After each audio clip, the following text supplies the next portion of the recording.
مساء الورد والفل والياسمين والسكر وكل حاجة حلوة والعسل وكل حاجة حلوة. ومساء الخير على حسب بقى ايه اللي بيشوفني، يعني على حسب اللي بيشوف الفيديو دلوقتي. وحشتوني يا حبايبي جدا جدا جدا، وحشتوني فوق ما تتخيلوا. انا النهارده هعمل معاكم روتين كده خفيف كده، مع بعضنا هنعمله كده. يلا بينا كده ايه نشوف مع بعض هنعمل ايه.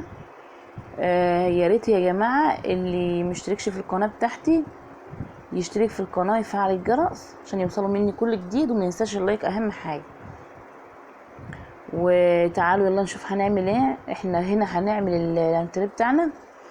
طبعا الانتريه يعني متبهدل شويه كده، هعمله علشان يعني ولادي كانوا، البنات الصغيره يعني كانوا بيلعبوا في الانتريه وكده واتبهدل زي ما انتم شايفين. فهعمله النهارده وهشيل منه السجاده علشان بهدلوها بجد. يعني كل لعبهم عايزين يلعبوا في الانتريه، معرفش ليه. يعني هما ريماس اخترعت لي اختراع جديد، عامله نفسها دكتوره وعايزه تقعد بقى على ايه، على الكرسي وكده، وتعمل دكتوره بقى وايه وتكشف على الناس وكده. فبتدخل تقعد الاتنين دولت، دي نورهان بنت اخويا واسيل بنتي، وبنتي كمان بتلعب معاهم، بتقعدهم على الكراسي كده والكنب يعني، وكل واحده تدخل في دورها يعني. فالدنيا اتبهدلت جامد يا جماعه. فقلت لهم لا، محدش هيدخل تاني، انا هنضف الانتريه حلو، هظبطه ومحدش هيدخل فيه تاني، واللي عايز يلعب في البلكونه. بلكونتنا واسعه وممكن يلعبوا فيها عادي، يعني كبيره خالص وممكن يلعبوا فيها. وبرضو ايه الكرسيين دولت مش عاجبني نظامهم، فقلت ايه هحط الكنبه مكانهم، الشتا داخل ومحدش هيفتح الشباك وكده، فهحط الكنبه مكانهم. لان ريماس كل شويه تقف على الكرسي وتبص من الشباك. يعني عشان يا جماعه الكرسي ده وراه كده في شباك الانتريه، شباك كبير على الشارع، وانا عامله فيه برضو منشر كده، بنشر الملايات والحاجات الطويله، عشان في تندة عندنا تحت، في تندة، فما بعرفش انشر حاجات طويله وكده. عشان كده كل شويه داخلين طالعين على انتريه وكده وبننشر فيه وكده. عملت منشر بدل ما اطلع على السطح. تمام. احنا كده بقى بنطلع الانتريه بتاعنا، هنطلع مش الانتريه كله، لا هنطلع الكراسي.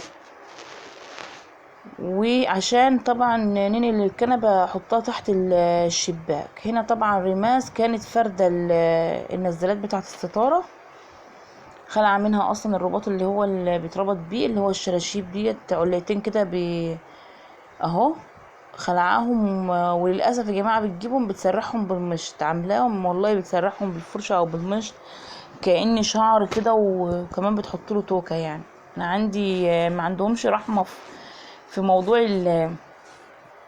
اللعب، بيبهدلوا اي حاجه عادي يعني بالنسبه لهم. هنا انا بربطهم اهو، هلمهم الاتنين. وهنا برضو اسيل ونورة داخلين في الانتريه وكده، قلت لهم اطلعوا بره علشان اعرف اعمل منكم ايه الشغل وكده.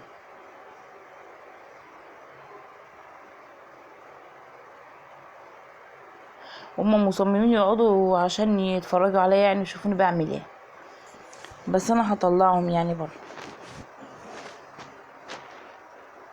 هنا بلم بقى النزالة التانية كده. احنا كنا لسه الصبح وكنا لسه صاحيين وكده، ما عملناش حاجة خالص. انا قلت ايه انضف البيت الاول، انا مش هعمل كله لان انا بصبن.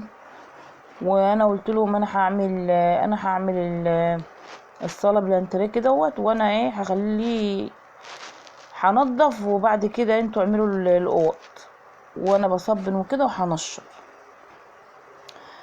كان ليا مزاج اعمل الانتريه يعني بنفسي وكده وانضفه حلو.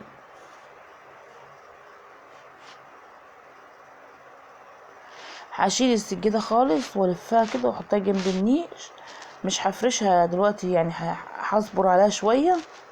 برضو الجو ايه تحسي برضو ان هو رطب شويه، يعني الجو ايه يعني رطب شويه، بس بيبقى حر برضو، واحنا عندنا النور بيقطع على طول، ما بنبقوش طايقين الهدوم اللي علينا. حتى السجاد ده بيطلع كتمه، بيطلع صهد وكده، وهو كاتم البلاط.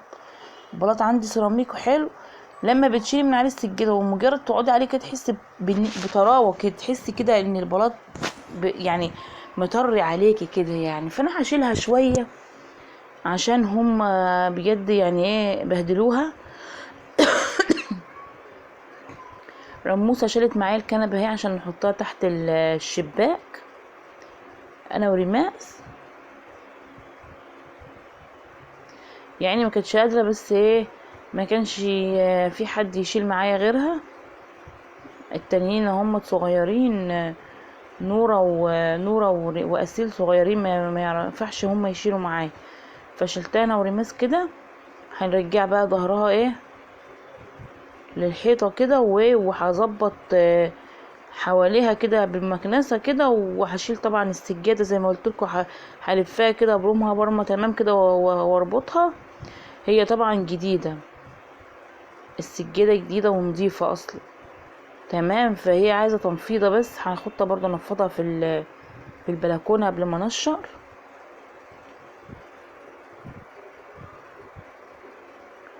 حطينا اهوت طبعا. دلوقتي مش باين الشكل، يعني الشكل الترتيب اللي انا هرتبه، بس في الاخر هوريكم وتقولوا لي رايكم الكراسي كده احسن ولا لا. بصوا كده احنا نضفنا اهو، كنست كل المكان. هو اصلا كان نضيف، مكانه نضيف، مش الورقه بقى اللي هي كانت بتكتبه، الروشتات اللي هي كانت بتكتبها للعيانين يعني وكده، دي اللي انا شلتها. نفضت السجاده، الورق بس هو اللي كان على السجاده وهي نضيفه، والارضيه هي نضيفه زي الفل، لان انا ايدي على طول يعني على طول بنضف وبمسح وكده. كنت رشه بودره من فتره كده علشان النمل، وبعد ما رشيتها طبعا بيومين كده، بعد ما لقيت النمل خلاص اختفى ومات، جبت والله يا جماعه كنت يعني رجلي كانت هتنكسر. عملت حركه يعني كانت هتكسر لي رجلي بجد. رحت جبت اريال، وجبت كلور وشويه صابون سايل كده وشويه فينيك، ورحت بحط كبيت الميه على البلاط كله عشان اسيح. يعني زحلقت بقى، كنت هنكسر، وانا اصلا مركبه شريحه مسامير في دراعي، كانت رجلي راح تتكسر. الحمد لله ظبطت اهوت كله، وايه وبقفل كده ايه الستاره عشان الدبان بيدخلي من الشباك ده بشراسه بصراحه، يعني الدبان فظيع، لان الشباك على الشارع وبيدخل على طول الدبان منه الشباك ده.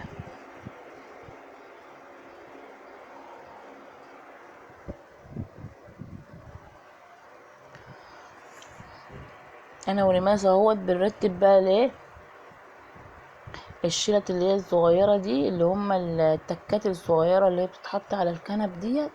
بس للأسف انا اللي هي الكبيرة دي مش هعرف احطها صح، فرموسة هتعدلها.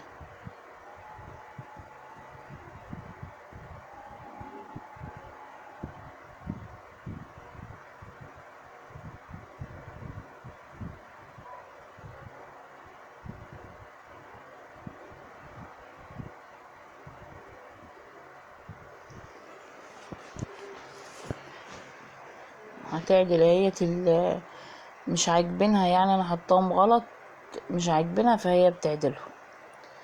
وانا بقى ايه كنت خلاص بقى كده ايه خلصت كده الانتريه، وهطلع بقى ايه على الصالة طبعا، عشان برضو محتاجة شوية شغل. نوريتكم في اول الفيديو الدنيا كانت مقلوبة ازاي، كانت متبهدلة بهدلة جامد.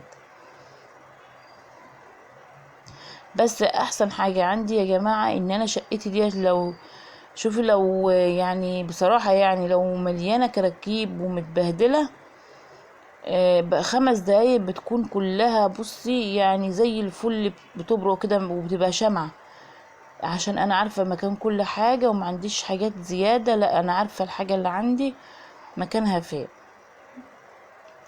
فبلم شقتي وكده، بتبقى نظيفة زي الفل. هي بتقول لي ايه ده يا ماما اللي عليها رسمه دي في النص، واللي هما التانيين دولت اللي هما الالوان ديت بيبقى حواليها اتنين هنا واتنين هنا ودي في النص. ماشي تمام. هنا تعالوا بقى الصاله بتاعتنا اهي. لفيت لكم بقى، انا دخلت بقى نفضت السجاده تنفيضه كده وحطيتها على سور البلكونه. قبل ما خلصت الانتريه كانت اميره دخلت نفضتها كمان تنفيضه وبرمتها كده وحطيتها لي هنا. وجبنا حته قماشه كده عشان الف ايه اربط واحطها جنب النيش.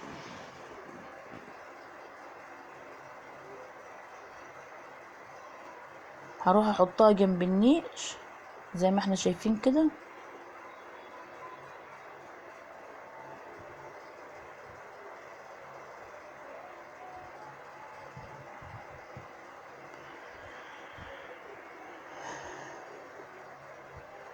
حاجة لما تحافظي عليها هتفضل معاكي حتى لو هي مش، يعني انا بشوف سجاد جميل جدا جدا جدا وغالي، يعني سجادتي ما تجيش فيه حاجة، بس حاجتي اكيد غالية عندي وقيمتها عندي بالدنيا كلها. يعني ممكن تكون رخيصة في عين اي حد بس عندي انا غالية، والحاجة يعني بتصعب على الواحد لما تتبهدل. فانا عشان عندي اطفال وكده ومعرفش ليه دايما لعبهم في الانتريه يعني وكده وقعدتهم فيه، فانا شلتها يا جماعه ايه عشان متتبهدلش. احنا اصلا في الشتاء بنتكن كلنا في اوضه واحده، يعني احنا في اوضه الاطفال دي انا بضم السريرين على بعض. وطبعا ايه باذن الله طبعا عندي شاشه، طبعا باذن الله هشتري تلفزيون، او باذن الله ربنا يسهل يعني هشتري شاشه صغيره واحطها في الاوضه اللي احنا بنحنم فيها باذن الله وهنقعد فيها. فالواحد يعني بيقول ايه يشيلها شويه لما الشتاء يدخل هفرشها. بس عندي فرشة تانية، عندي حافظ كده صغير على قد الانتريه هحطه، يعني مش هسيبها عريانة كده، يعني هحطه وهسيبها هي شوية كده بس وزي ما انتوا شايفين اهو حطيتها كده شلتها.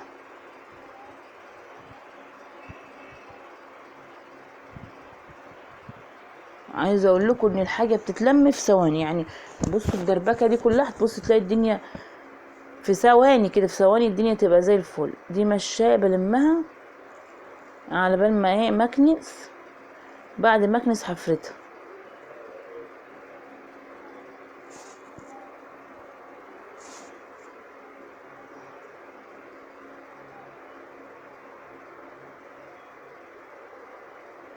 يا رب الفيديوهات اللي انا بعملها تعجبكم وتنور رضاكم، اتمنى يعني ان هي تعجبكم يا جماعه، واتمنى يعني تتفرجوا على الفيديو للاخر عشان بجد اقسم بالله انا يعني انا مش انا لوحدي، انا واي حد عامل قناه بجد والله بنتعب جدا يا جماعه، والله ربنا وحده العالم الواحد بيتعب قد ايه. يعني انا عايزه اقول لكم حاجه، يعني انا ممكن في الحقيقه ممكن ما اكونش مثلا ايه بتعب جامد كده، بس انا عشان عارفه ان انتوا شايفيني لازم اعمل كل حاجة بصي بحساب يعني. ولازم وبعدين في حاجات بتكون في الفيديو طبعا بعد ما بتيجي انتي مثلا خلاص خلصت الفيديو كده بتروحي تمنتجي الفيديو كده بتشوفي في حاجات بتقطعيها في حاجات. طب انا ساعات يعني ببقى عاملة الفيديو ما يعني فيديو طويل، يعني مثلا ممكن بيكون ربع ساعة او تلت ساعة، وباجي كده ساعة ما منتج الفيديو بتاعي مثلا حتة مش عجباني اجي كده غصب عني اقطع، يعني مثلا ابص الحتة اللي هي مش عجباني دي ابص الاقي نفسي ايه قصيت ايه نص الفيديو. والله يا جماعة بتوصل ان انا ساعات بعيط، يعني انا ساعات بقعد مع نفسي كده بعيط وبزعل، ويعني وساعات ما بكلمش حد، وساعات ممكن يكونوا حاطين الاكل ينادوا عليا اقول لهم سيبوني اعصابي تعبانه مش عايزه اكلم حد سيبوني. ليه؟ علشان انا يعني مثلا انا وغيري برضو بنتعب في الفيديوهات دي.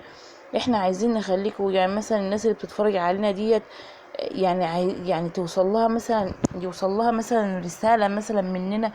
احنا يعني محتاجين الناس ديت يعني ايه تدعمنا، علشان يعني مثلا الرسالة دي انه يعني انت تتفرج مثلا في حاجة معلش عجبتك هتعمل اللايك ده هتفيدني انا، هتتكلم هتعلق تعليق حلو برضو هتفيدني انا برضو. ماشي الناس اللي مش مشتركة عندي لما تشوف قناتي وتعجبها وتشترك عندي برضو ده هيفيدني. تمام. فيا رب اللي احنا بنعمله يعجبكم يا رب، اتمنى يعني.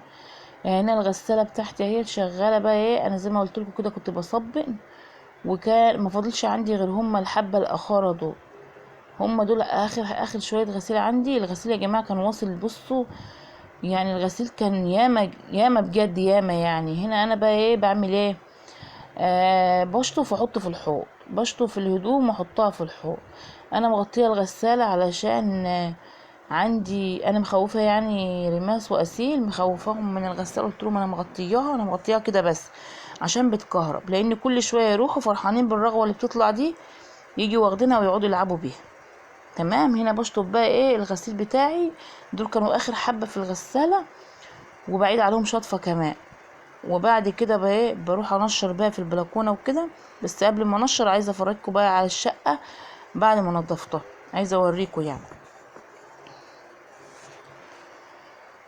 ادي يا جماعه الكرسيين اهوت، في الوسط كده حاطه الطقطوقه ديت اهو. والقطه نايمه. مش بقول لكم لما بشيل الفرشه من على الارض بتعمل كده زي بتطر الجو يعني. مش عايزه يعني هقول لكم ايه، اقول لكم ان انا وانا بصبن طالعه داخله طالعه داخله. طبعا ايه في حاجات برضو ايه اتبهدلت مني برضو وانا طالعه وداخله كل شويه. هنا المشايه هي اتفرشتها اهي، اللي كنت قايله لكم ان هي بفرشها هنا. وطبعا العجله بتاعت لولي، ودول شويه هدوم كنت داخله نشرهم ناشفين خالص يعتبر يعني. والاوضه طبعا اللي هي الاوضه بتاعت البنات برضو. هنا انا بوريكم اهوت بصوا دي لولي، دي لمار، وبوريكم اهوت كل حاجه الحمد لله تمام، وكل حاجه في مكانها، وكل حاجه متظبطه، والنظام حلو في كل حاجه. طبعا احنا شايلين طبعا الملايات اللي هي الاساسيه بتاعت السرير، بتاعت سرير الاطفال. انا عندي طقمين لكل سرير، والاربع ملايات بالاربع خداديات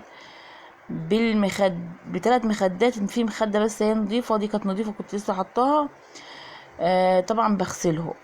فتلاقي سرير على اللحم كده عليه بس الحافظ بتاعه. ودول شويه هدوم هنشرهم دلوقتي ناشفين برضو. والسرير التاني حاطين عليه ملايه كده عاديه كده بنفرشها يعني لما نكون شايله الملايات يعني. وهنا المشايه الصغيره اللي في النص دي، والاوضه اهي مش ناقصه بس غير اللطقم بتاعتها بس تتحط كده وخلاص. دي بقى بفرشها كده ستيبل كده لحد لما ايه لما اخلص الملايات وتنشف بجيب 2 منهم وبفرش. دي طبعا حاجة شهد اللي انا بشيلها لها، انا شايلها لها في كل حتة. تمام. قلت بقى ايه بعد ما اتغدوا كده تعالوا، بعد ما نشرت وخلصت اعمل لهم حاجة حلوة كده ياكلوها. تمام. عملت لهم، دخلت الاول قلت ايه طب قبل ما نشر الحبة اللي اخارة دولت، والله اللي عامله لهم رز بلبن عبل ما انشفهم. اميرة تنشف لي حبة.